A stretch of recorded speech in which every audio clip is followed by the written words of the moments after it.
നമസ്കാരം. ക്ഷേമ പെൻഷൻ തുക കൈപ്പറ്റുന്ന ഗുണഭോക്താക്കൾക്ക് സന്തോഷ വാർത്ത. ക്ഷേമ പെൻഷൻ വിതരണം ഇന്നു മുതൽ. വിധവ പെൻഷൻ കൈപ്പറ്റുന്ന ഗുണഭോക്താക്കൾ പുനർവിവാഹിതരല്ല, വിവാഹം കഴിച്ചിട്ടില്ല എന്ന രേഖ ഹാജരാക്കണം. ഈ ചാനൽ നിങ്ങൾ ആദ്യമായി കാണുന്നവരാണെങ്കിൽ സബ്സ്ക്രൈബ് ചെയ്യുക, ലൈക്കും കൂടി ചെയ്ത് സപ്പോർട്ട് തരിക. ഈ മാസത്തെ ക്ഷേമ പെൻഷൻ വിതരണം ഇന്ന് ആരംഭിക്കും. ഒരു ഗഡു ക്ഷേമ പെൻഷനാണ് സർക്കാർ അനുവദിച്ചത്. 26.62 ലക്ഷം പേരുടെ ബാങ്ക് അക്കൗണ്ടുകളിലേക്ക് നേരിട്ടും ബാക്കിയുള്ളവർക്ക് സഹകരണ സംഘങ്ങൾ വഴി വീട്ടിലെത്തിയും പെൻഷൻ കൈമാറും.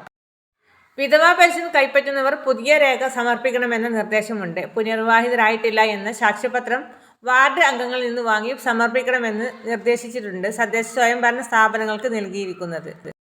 കഴിഞ്ഞ ദിവസം ധനമന്ത്രി KN ബാലഗോപാലനാണ് ക്ഷേമ പെൻഷൻ വിതരണത്തെപ്പറ്റി അറിയിച്ചത്. ഈ സർക്കാർ വന്നതിന് ശേഷം 33,800 കോടിയോളം രൂപയാണ് ക്ഷേമ പെൻഷൻ വിതരണത്തിനായി അനുവദിച്ചത് എന്ന് അദ്ദേഹം തന്നെ ഫേസ്ബുക്കിൽ കുറിച്ചു. മന്ത്രി KN ബാലഗോപാലിന്റെ ഫേസ്ബുക്ക് പോസ്റ്റ് ഇങ്ങനെ: ക്രിസ്മസ് പ്രമാണിച്ച് സാമൂഹിക സുരക്ഷാ ക്ഷേമനിധി പെൻഷൻ ഗുണഭോക്താക്കൾക്ക് ഒരു ഗഡു പെൻഷൻ അനുവദിച്ചു. 62 ലക്ഷത്തോളം പേർക്കാണ് 1,600 രൂപ വീതം ലഭിക്കുന്നത്. തിങ്കളാഴ്ച മുതൽ പെൻഷൻ വിതരണം ആരംഭിക്കും.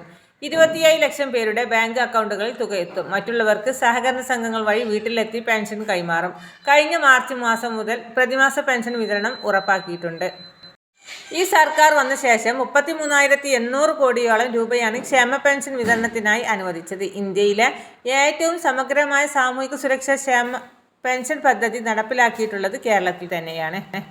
ഇതിനാവശ്യമായ പണത്തിന്റെ 98% സംസ്ഥാനം കണ്ടെടുത്തു. 2% മാത്രമാണ് കേന്ദ്ര വിഹിതം. 62 ലക്ഷത്തോളം ക്ഷേമ പെൻഷൻ ഗുണഭോക്താക്കളിൽ 5.88 ലക്ഷം പേർക്കാണ് ശരാശരി 300 രൂപ വരെ സഹായം കേന്ദ്ര സർക്കാരിൽ നിന്ന് ലഭിക്കുന്നത്. കേരളത്തിൽ പ്രതിമാസ പെൻഷൻകാർക്ക് ലഭിക്കുന്നത് 1,600 രൂപയും ബാക്കി മുഴുവൻ തുകയും സംസ്ഥാനം കണ്ടെത്തുന്നു. കേന്ദ്ര സർക്കാർ വിഹിതത്തിൽ 2023 ജൂലൈ മുതൽക്കുള്ള 425 കോടിയോളം രൂപ ഈ നവംബർ മാസം വരെ കുടിശ്ശികയാണ്.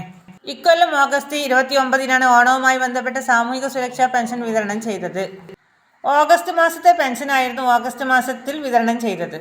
സെപ്റ്റംബറിൽ 2 മാസത്തെ പെൻഷനും വിതരണം ചെയ്തു. ഇതോടെ ഒരാൾക്ക് ഓണക്കാലത്ത് 4,800 രൂപയാണ് ലഭിച്ചത്. ഈ സാമ്പത്തിക വർഷം അവസാനത്തോടെ എല്ലാ ക്ഷേമ പെൻഷൻ കുടിശ്ശികയും തീർക്കുമെന്ന് മുഖ്യമന്ത്രി പിണറായി വിജയൻ വ്യക്തമാക്കിയിരുന്നു. ഇതിനായി 104 കോടി രൂപയോളമാണ് ചെലവ് പ്രതീക്ഷിക്കുന്നത്. വാർദ്ധക്യകാല പെൻഷൻ, വിധവാ പെൻഷൻ, വികലാംഗ പെൻഷൻ എന്നിവ ഉൾപ്പെട്ടിട്ടുള്ളതാണ് ക്ഷേമ പെൻഷൻ. ക്ഷേമ പെൻഷനുമായുള്ള വാർഷിക വരുമാനം പരിധി 1 ലക്ഷം രൂപയാണ്. ഒരു മാസത്തെ പെൻഷൻ നൽകുന്നതിനായി 900 കോടി രൂപയാണ് സർക്കാർ ചിലവിടുന്നത്. അതത് മാസം പെൻഷൻ വിതരണം നടപടി സ്വീകരിക്കുന്നതിന് ഈ വർഷത്തെ ബജറ്റിൽ പ്രഖ്യാപിച്ചിരിക്കുന്നു. കൂടുതൽ പെൻഷനും മറ്റ് സർക്കാർ അറിയിപ്പുകൾക്കുമായി നമ്മുടെ ചാനൽ സബ്സ്ക്രൈബ് ചെയ്യാൻ മറക്കല്ലേ. ഈ ഇൻഫർമേഷൻ മറ്റുള്ളവരിലേക്ക് ഷെയർ ചെയ്യാൻ മറക്കല്ലേ.